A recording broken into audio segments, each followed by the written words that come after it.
Hey guys, what's up? Welcome back here to today's edition of the Fishing Teacher, and really appreciate you guys coming by the channel to check the video out. Always appreciate that. And guys, today I want to show you one of my favorite little rigs for fishing during the late fall and winter time of the year. This is a little finesse swim bait rig with this, it's actually this head. I don't know if you guys have seen it. This is called the okashira jig head here. It's got a little spinner on it. So I'm going to show you guys how to rig it up and talk about some of the areas that it works really good in. Really from about November to February, it's really good. So we're going to get into that in today's video. Also guys, just wanted to let y'all know at the time of this video, it's November 1st and Tackle Warehouse just started their Black Friday sale today. So if you guys are wanting to get some really good Black Friday sales, I'll put my Tackle Warehouse link in the description. If you guys use that link, it's a good way to help the channel and get some good deals for you on tackle. So appreciate that.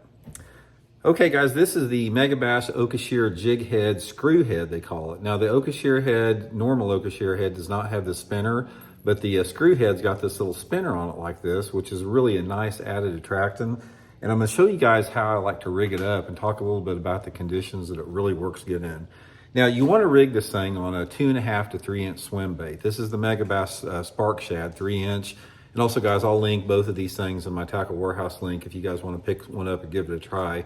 1/8 ounce head, 3 inch Spark Shad or Kitech or whatever you want to use. I do like the 1/8 ounce most all the time, and I do fish it on 6-pound test line. You can throw it on 8-pound fluorocarbon, but I really like the action of it and the distance you get out of straight 6-pound test. So I usually use 6-pound test Seaguar and Vizex fluorocarbon and a Megabass whip snake spinning rod to fish it. So it's pretty simple to use, guys. All you have to do, one of the really important things here is when you rig it, make sure that you come through like the top part of the plastic, because if you come through too far like in the bottom, it takes up too much of your hook gap. So try to stay just underneath the surface coming, and make sure you come out, you know, straight as you possibly can. It's got a nice little keeper on here, so it's going to put it in there, and then you rig it up like that. And you don't want to snug it up real tight against the blade there, because like that, see, I've got it too tight and it won't spin.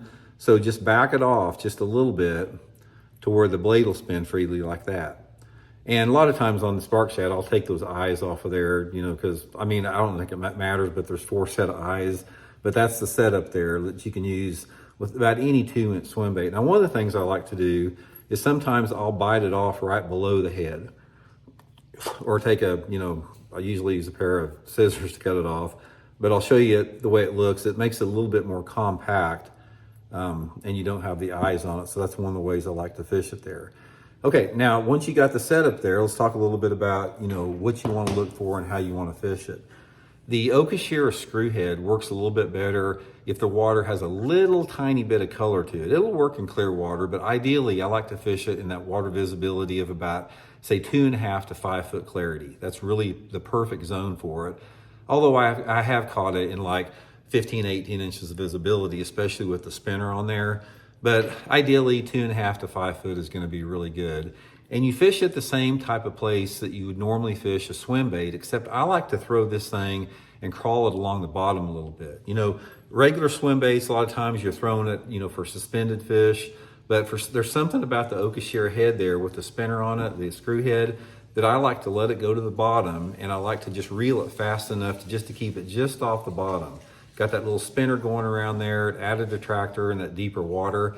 And for something about it, it's like, if you get the right type of conditions, the water visibility like that is, and especially on days that have some clouds on it, that spinner really lights it up and attracts them a lot more than the straight swim bait does. So ideal condition for, if I could give you guys an ideal scenario for the screw head, it would be when the water temperature's in the 40s or 50s, again, water visibility 2.5 to 5 feet, a little bit of wind, you know, maybe about a 5 to 10 mile an hour wind, and I prefer cloudy day. Although, you know, you can catch them on a partly cloudy day, but cloudy day works a little bit better with the spinner on there. Now, that's for fishing, you know, in the winter time. And normally, like I said, I'm fishing it on some type of main lake or secondary point, or maybe in some ditches or drop-offs, whatever the lake that you have, wherever those fish live out in the winter time. This is also a really good bait, guys, other times of the year, the screw head, fishing it around a boat dock. You can take this thing and cast it parallel to the front of the docks and the sides, and there's something about it. It's like a little finesse type spinner slash swim bait, but they really hit it good, you know, along those type of areas. And like I said, you can fish them in a variety of depth. You don't have to fish it in deep water. I've seen some guys like Chris Zaldane when he was with Megabass. I remember he did really good one time fishing it on shallow, flat, rocky points where he was throwing it up in like to 2 foot of water, 2 to 3 feet of water, and just bringing it up like a little finesse spinnerbait. But it's something that's really good. The first time that I ever saw this and saw fish caught on it, I was fishing with Edwin Evers. Him and I were fishing together for a Megabass little promo thing. And he caught him down at Lake Hudson on it in Oklahoma, about 2 foot of visibility or so. But anyway, really good, something to add to your arsenal. I'll link everything in the description of the video and hope it helps you guys catch a couple. We'll see ya.